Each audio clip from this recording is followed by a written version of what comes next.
The Bank of England has hiked its key interest rate for a 14th time in a row by 25 basis points to 5.25%. Last time the base rate was this high was in April of 2008.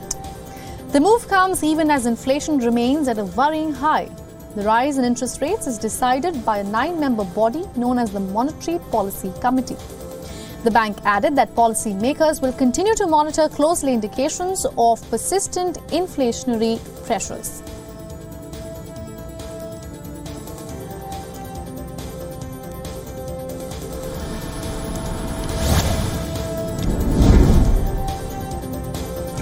Thousands of protesters waving Israeli flags rallied in Tel Aviv against Parliament's approval of a key judicial reform. The reform split the nation and triggered the biggest protest movement in Israel's history. The amendment to the reasonableness clause was passed in the chamber on July of 24th. This aims to limit the powers of the Supreme Court in striking down government decisions. Despite the protests, Prime Minister Benjamin Netanyahu and his coalition allies approved the clause. Critics fear that this may open the way to a more authoritarian government in Israel.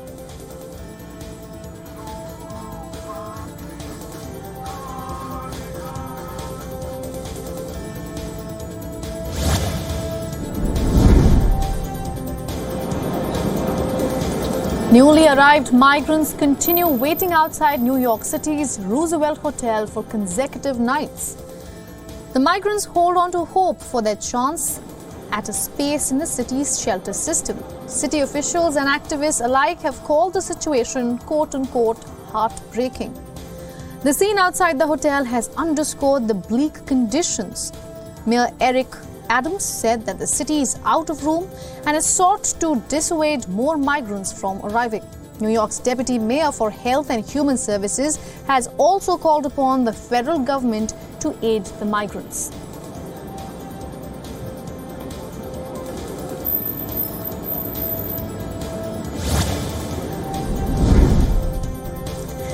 Iran's Foreign Affairs Minister Hossein Amir Abdullahian has touched down in Islamabad to hold bilateral talks.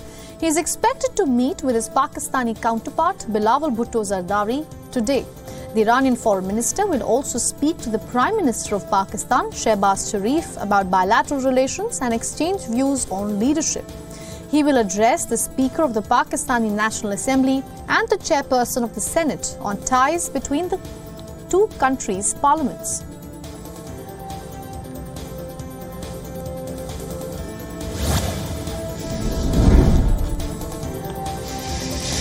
Soldiers and police officers have been deployed in one of the largest gang raids in El Salvador. This follows President Bukele's crackdown on gangs since March of 2022.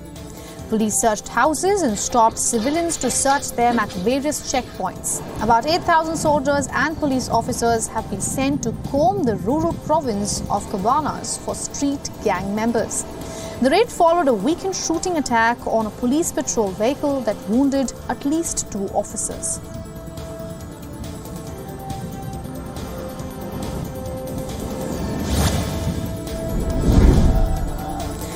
Heavy clashes resumed in a Palestinian refugee camp in South Lebanon. The clashes marked the end of a ceasefire which ensured a day of relative calm. The clashes occurred at a camp between members of President Mahmoud Abbas's Fatah party and Islamist groups. Members of Islamist groups are accused of gunning down Palestinian military general Abu Ashraf al-Armoushi last Sunday. In previous days' clashes, 12 people were killed and 56 wounded in the fighting. A hospital received several wounded from renewed clashes that occurred on Wednesday night.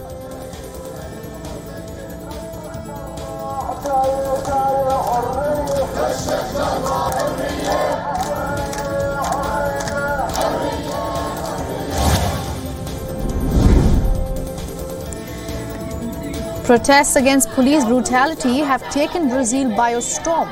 This to denounce a wave of police raids that killed at least 16 people in Sao Paulo. The killing was followed by people's confrontation with cops after a police officer on patrol was shot dead. Brazil has the highest rates of murder in the world and is also home to one of the deadliest police forces on the planet. The police regularly tackle drug gangs and self-defense militias who have colonized many parts of the country. Sao Paulo's governor has said that accusations of excessive force will be investigated. The statement comes in the same week in which at least 44 people were killed in clashes with the police across the country.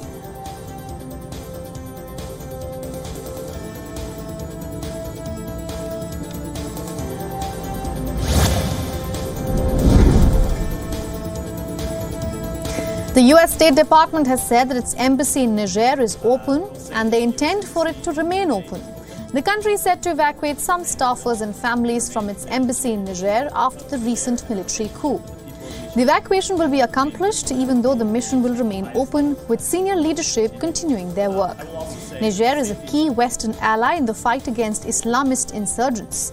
Foreign powers have condemned the takeover after the junta overthrew the democratically elected government of Niger. The West is fearful that it would allow militants to gain ground in the country once again.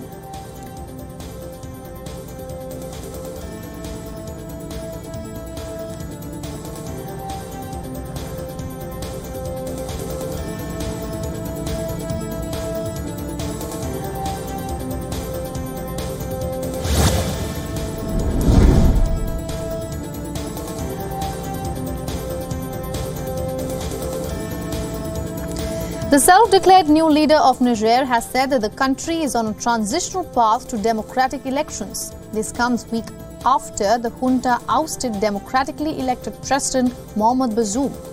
The Economic Community of West African States, ECOWAS, has imposed sanctions on the country. It has said that it would authorize the use of force if the coup leaders do not restore Bazoum's presidency. Le peuple nigérien est conscient de la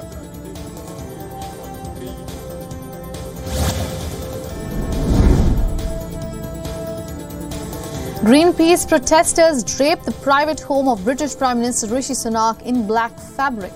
This comes in protest against his government's energy policy. The protesters stepped up their campaign against UK's policy on drilling for oil.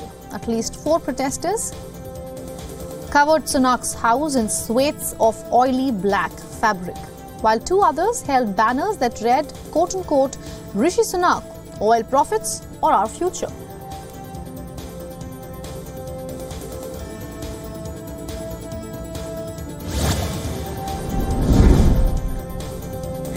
Poland's Prime Minister has said that Russia's private Wagner mercenaries are being moved to NATO's eastern flank to destabilize the military alliance.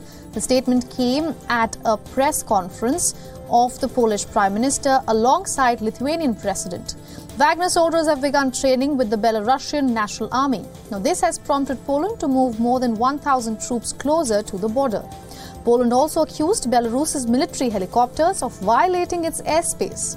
Leaders from both countries met at a strategically important area of Polish territory between Belarus and Russia.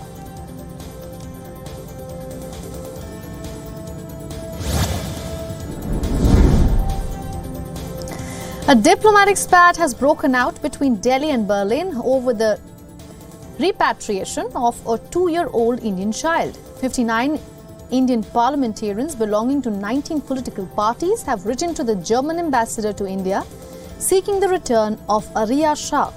Shah is in German foster care since September of 2021.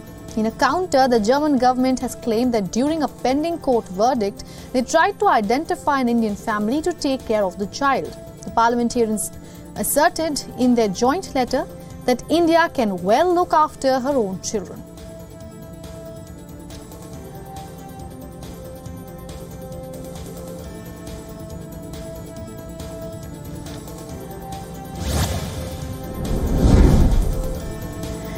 Indian actor Christian Pereira returned to Mumbai to an emotional reunion with her family 4 months after she was framed in a fake drug case following her arrest in UAE's Sharjah. The Mumbai crime branch has arrested a baker and his associate for allegedly sending Pereira to Sharjah carrying drugs in a trophy. The actor was arrested for drug smuggling and was released by the UAE authorities on the 26th of April. Pereira was sent to UAE under the guise of an audition and was handed the drug-stuffed trophy right before boarding the flight.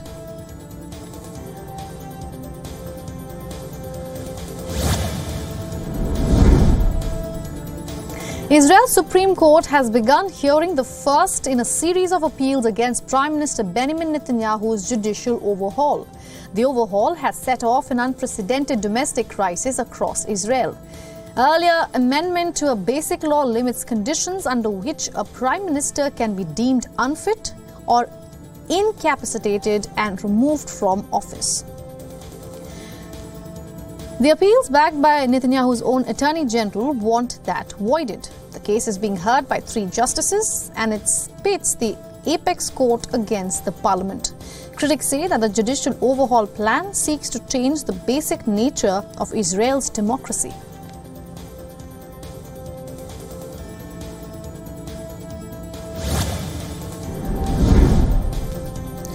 Pope Francis met university students in Lisbon on the sidelines of the World Youth Day. During the meeting, Pope Francis told the students that university learning should not be privileged reserved for a few. The Pope is in Portugal to energize the young Catholics attending the event in Portugal from across the world. The visit assumes significance in the backdrop of sexual abuse charges against the Catholic Church clergy in the country.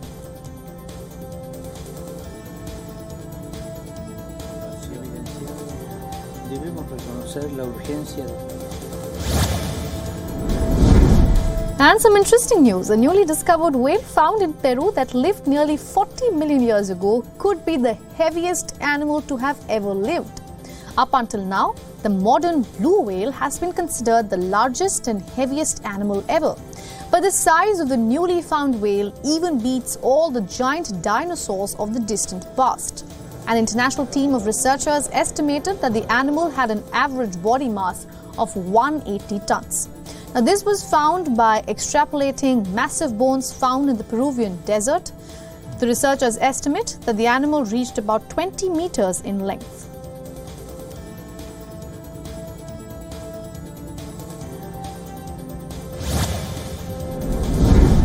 Over to some updates from the world of climate and weather. 2 people have been reported dead in Japan's Okinawa as Typhoon Khanun continues to pelt the country with heavy rain. The gusty winds and torrential rain have prolonged the damage potential of the storm. As per authorities, at least 41 people in Okinawa and Kagoshima prefectures were injured. Some about 166,000 households are out of power since earlier today.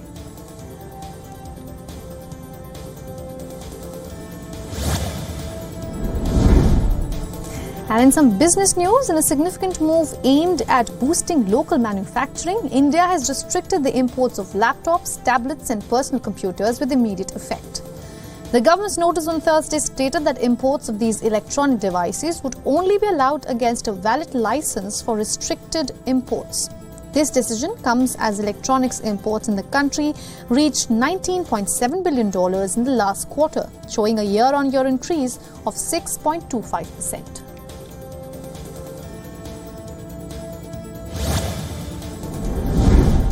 Now, Tesla could be poised to enter India while its biggest rival, China's BYD, faces challenges in gaining approval. After meeting between Tesla CEO Elon Musk and Indian Prime Minister Narendra Modi, discussions have accelerated on a potential plant investment and plans to build an affordable $24,000 EV for India's fast-growing market. Meanwhile, BYD's $1 billion investment plan in India has stalled with increased scrutiny and an import tax investigation.